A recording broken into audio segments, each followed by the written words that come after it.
Well, the chair went to go vote, so I'm going to take over here. Let me begin. Mr. Schwartz, did you bring a copy of the FAR? Among other things, yes. Can I see it? Can I see it? Or is it too heavy to lift? I will lift it, but in comparison, this is the complete works of William Shakespeare, right? So you also have the Federal Acquisition Regulation, the Defense Federal Acquisition Regulation, and the PGI for the Defense Federal Acquisition Regulation. Now, if you work for one of the services, there's more guidance and regulations, but I apologize, I ran out of paper this morning to print that. So it would be a little bit higher. This is what we have to do for acquisition. Now, when I was in grade school, it was hard enough for me to read William Shakespeare. This is a difficulty, and I think one of the things that this does is we're talking about empowering the workforce. It freezes the workforce. Yeah. And I just want to tell one story about it, if I may. I remember after Hurricane Katrina and Rita, I went down with the GAO team to visit, and we're talking to a bunch of contracting officers that are working really hard for recovery for people, right, for FEMA. And these people were working 16, 17-hour days. Yeah. And at one point they turned to us and said, just tell us what you want. You want small business, we'll get you small business. You want best price, we'll get you best price. You want speed, we'll get you speed. You want best quality, we'll get you best quality. We can't do it all the time.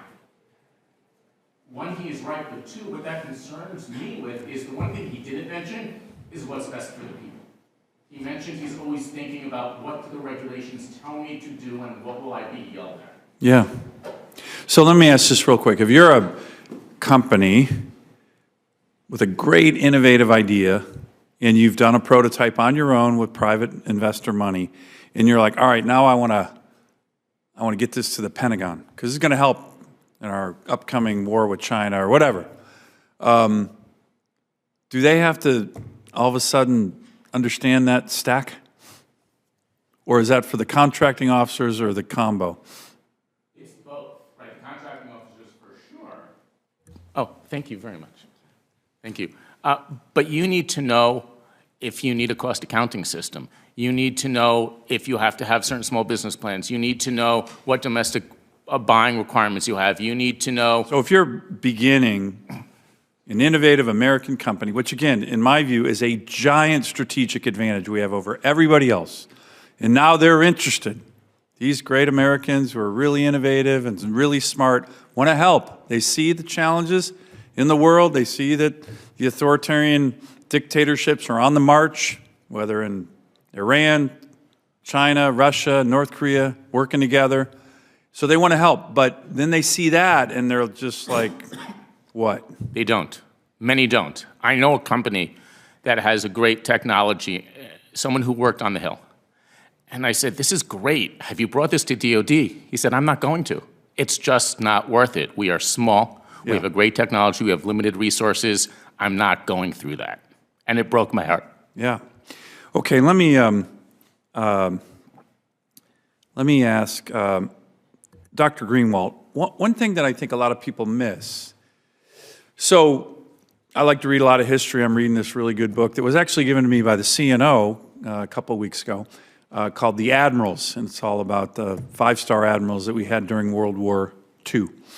And the innovation, and of course that was an entire societal effort, but I think I'm trying to remember, I don't want to get the numbers incorrect, but you know, we cranked out in 1943 or 42 to 43, I think like 17 aircraft carriers or something, and then by 44 it was just, the numbers are incredible. But the innovation was also occurring, as you just mentioned, in the 50s. So we're not like at World War II levels of entire economy focus. We're in peace, with the exception, of course, the Korean War, which is a big exception. But so what happened after that? You just gave some good examples. The other one I always like to cite is the SR-71, which I think I've read, you know, they designed on a slide rule and it came, you know, from concept to prototype in 18 months or something crazy like that. And that spy plane lasted for decades. So what happened? Like what happened between the 50s SR-71 and the F-35 that took, I think, 25 years to field? What happened, in your view? It's a long story, but I'll try to summarize. In the 1960s, we adopted a way of putting a system around all of that innovation. And I even kind of think about there's the good Rickover and the bad Rickover. And the good Rickover was the one who essentially was of the time-based innovation approach, developed the first nuclear naval reactor. If you remember how many classes of nuclear submarines were created in the 50s to get to the point where we wanted to. Well, we got to the point where we wanted to, and then we decided, well, we're going to manufacture these. And we shifted into a different system.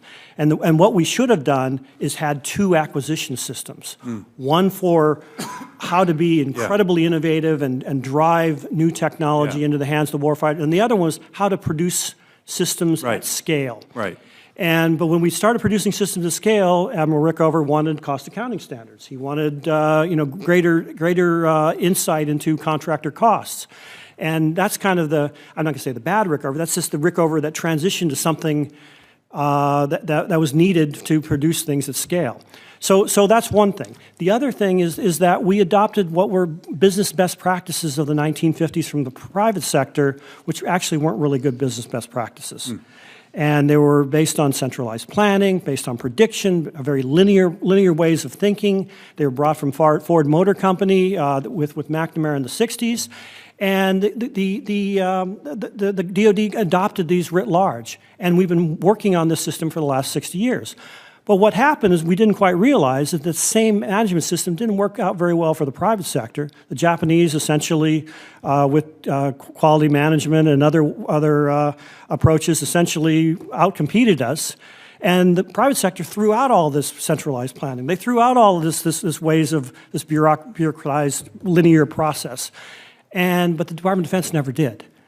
And so, we adopted many of those processes. We essentially looked at our adversary, the Soviet Union, and mirrored some of their processes. Yeah. And we created a morass of bureaucracy in the 60s. So the thought is, let's go back to the 50s. Let's go back to how we can produce things better and create two acquisition systems that essentially can complement each other. Good. Great. Well, listen, a lot more to discuss. When you talk about imitating our adversaries, I've always thought it would make a lot of sense. Hopefully no Chinese communist officials are listening right now, but we mark that giant pile top secret. They've been stealing all our stuff anyways. We dump it in front of the Chinese embassy and hopefully they get it and like, oh, this is amazing, we'll use this. And then we'll destroy their system the way we've kind of destroyed our system, but maybe that wouldn't work.